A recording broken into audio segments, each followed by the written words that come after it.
નમસ્કાર, આપ જોઈ રહ્યા છો JKS ન્યૂઝ ગુજરાતી. વાત કરતું દામનગરના રોકડિયા હનુમાન મંદિરે ચૈત્રી પૂનમની ઉજવણી કરાશે. સુંદરકાંડના પાઠનું સુંદર આયોજન કરાયું છે. શ્રી રામ લક્ષ્મણ જાનકી જય બોલો હનુમાન કી.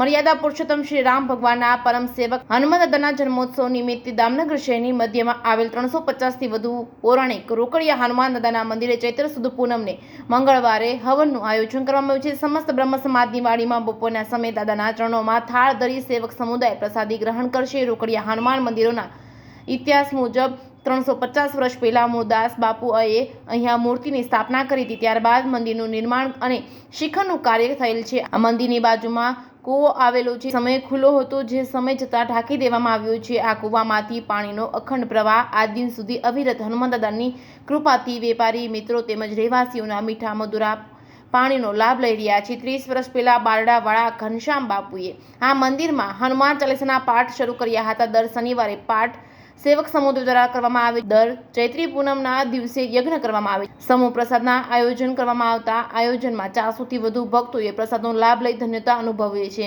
દર વર્ષે મંગળવારે સુંદરકાંડના પાઠ સંગીત સાથે કરવામાં આવી રહ્યા છે. ત્યારે આવતીકાલે હનુમાન જયંતિની ધામધૂમથી ઉજવણી કરવામાં આવશે. JKS ન્યૂઝ ગુજરાતી સાથે અતુલ શુક્લ, દામનગર. મારું નામ